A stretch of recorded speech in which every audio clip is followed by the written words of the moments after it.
আওয়ামী লীগ ও নৌকা এই দুইটাকে দাফন করে দিয়েছে শেখ হাসিনা নিজেই, বললেন সালাউদ্দিন আহমেদ।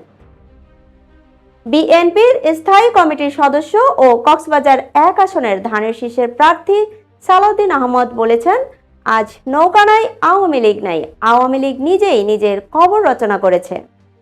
আওয়ামী লীগ ও নৌকা এই দুইটাকে দাফন করে দিয়েছে শেখ হাসিনা নিজেই। আওয়ামী লীগের মৃত্যু হয়েছে ঢাকায়, দাফন হয়েছে দিল্লিতে।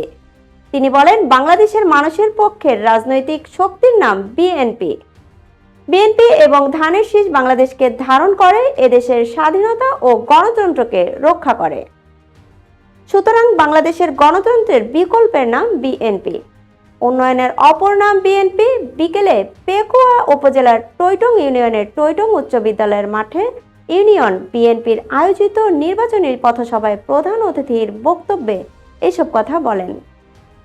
সালাউদ্দিন আহমেদ বলেন, যারা ভারতের গোলামি করেছে, যারা মেড ইন ইন্ডিয়া, তারা ভারতের রপ্তানি হয়ে গেছে। বাকশালীরা এদেশের মানুষের উপরে অত্যাচার দুঃশাসন চালিয়েছে, তারা আজ বিলুপ্ত হয়ে গেছে। যদি সমৃদ্ধ চান, অগ্রগতি চান, বাংলাদেশের প্রত্যেকটি মানুষ এদেশের মালিক হতে চান, তাহলে ধানের শীষে ভোট দিন। সালাউদ্দিন আহমেদ আরও বলেন, আমাদের পরিকল্পনা আছে, কর্মসূচি আছে, আমাদের নীতি আছে, আমরা কি করব আমরা তা জনগণের কাছে পরিষ্কার করে বলেছি। অথচ আমরা যাদের সঙ্গে প্রতিদ্বন্দ্বিতা করছি তাদের কোনো পরিকল্পনা নাই, কিন্তু তারা ধর্মের দোহাই দিয়ে বিভ্রান্তিকর বক্তব্য দিচ্ছেন।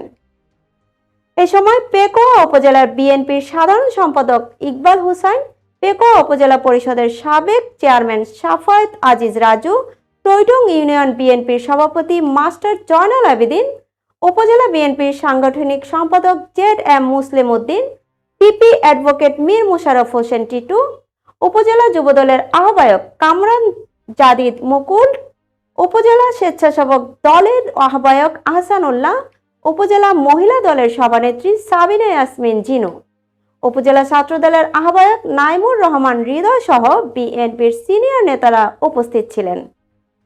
দর্শক, এই ছিল এখনকার মতো সংবাদ। পরবর্তী সংবাদের আমন্ত্রণ জানিয়ে শেষ করছি। আল্লাহ হাফেজ।